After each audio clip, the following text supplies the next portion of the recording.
this video, we're going to talk about how to find and get all of the different crystal types in the game Soulmask. As always, I only play on official servers, so the rates and loot tables are always standard in these videos. Also, keep in mind the information I present may become dated if they patch certain aspects of the game. There's two types of crystals. Sunstone crystals, which have dark patterns in them and can be used for energy, and then there's standard or regular crystals. Standard ones are used for mask upgrades, portal entry, and various other activities throughout the game. When it comes to Sunstone crystals, the energy ones, you really want to convert them into energy gathering crystals as soon as possible, which is another product. You can consume a Sunstone crystal just like you would for food, especially early in the game, if you want to gain mask energy. So if your mask is low on energy, just eat one and it will add energy to your mask. However, this really isn't the most efficient. Eventually, you'll want to convert them into these diamond-looking energy crystals to get much more energy out of them. For example, if we took 20 red sunstones, that's worth around 5,000 energy total, if we ate them all. But once we go over to this mysterious stone table, we can easily craft 20 of these into one energy crystal, which is worth 10,000, thus doubling our energy output. A much better deal. You can then use this crystal the same way you would use a flask for water. Just put it on your hotbar and take a little nibble whenever you need some energy. Now, if you're looking to get this mysterious stone table and you're brand new, the easiest way to get it is to come over to one of these and just explore different sections.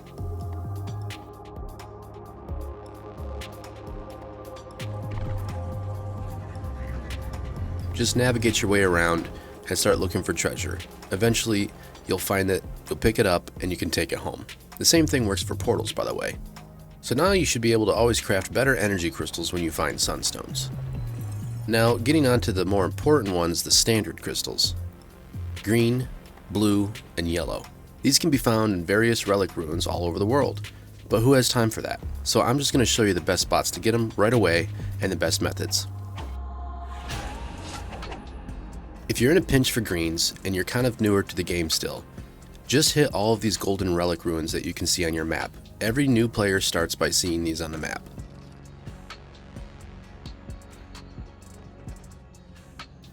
They're super easy and can yield around 10 per ruin. Just hit them in rotation, A, B, C, repeat. It might take a little bit longer because usually any ruin takes about 15 minutes for the treasure to respawn. If you have a bit more time on your hands and you're prepared for a bit more farming, the number one best way to get greens and blues is by farming a world boss. I choose the cat boss because it's fast and easy. And by the way, if you ever need to know what to summon for a boss, just press tab and in the search bar type token, and you will see what's required to summon each specific boss. I usually get a bunch of materials to run nearly 20 boss runs all at once. That way you can just farm one after another.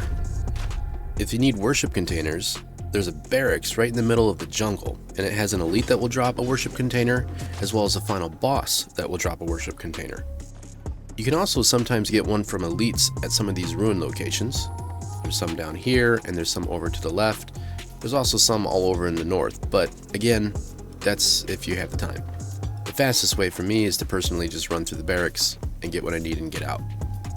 As for the cat boss arena area, I don't really bother looting the temple inside, as the loot takes 15 minutes to respawn, and it's usually not worth it if I'm going to be doing a bunch of fights over and over.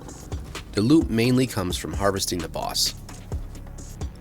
So once the boss goes down, just make sure you have a butcher knife and you can chop it up. That's where you get all the loot. Now when you first do this, you may think, it's okay. But that's because there's a little secret to how boss loot works. Now keep in mind, this method may change or be altered later on, but as of now, this works. The more people that you have in an arena and participate in the fight, the more loot each body will give you when it's harvested. This does seem to cap at about 5 people or players or tribesmen.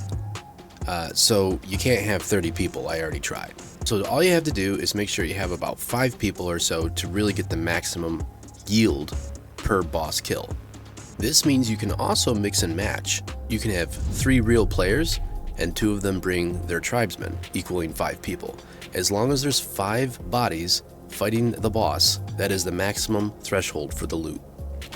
Again, this is on an official server with official loot tables and drop rates.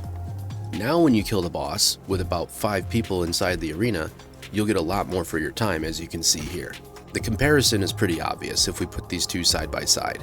Fighting just by yourself versus fighting with at least 5 players or tribesmen in the arena. So if you do this 20 times, it adds up quick. You'll get hundreds of crystals if you farm this over and over, making it much easier to upgrade your mask abilities, which usually uses green and blue crystals. Once you're swimming in riches and endless crystals, you'll run into another problem: yellow crystals. Yellow crystals are primarily used to activate your main mimic ability for your level 10 mask, but let's not get into that just yet. Let's just talk about how to get them. They mainly drop from dungeon bosses, certain elites, relic treasures, and more, but we don't have time for that, so let's skip to the good stuff. All you need to do is unlock a portal in the volcano wasteland area, preferably this one here. Then all you have to do is use a glider, level 35, to fly down to one of these pyramid looking ruins. We can land right on top, skip the whole maze that we're supposed to do, and easy loot for everybody. Each time you hit this loot, you're going to get some yellow crystals. And these loots respawn about every 15 minutes, like everything else. There are a few of these pyramids that you can hit around the volcano, and this isn't the only one. There's some that you can also reach with a glider pretty easily. If you're not level 35 yet and you can't make a glider, generally you don't have to worry about yellow crystals anyways, so you can just skip this part. But it's nice to get a hold of this early on so you can start stocking up on these things once you need them. Also keep in mind, this is all in a hot area, so wearing heavy iron or steel will cause more heat damage, so make sure you have heat protection on. Now once you have a few green and yellow crystals, and you're at least level 40, there's something else you can do. You can start doing speed runs through what's called ancient dungeons. These can yield you nearly 40 green crystals per run if you hit all the loot. You'll also get ancient gear and a bunch of other important materials that you'll need later on.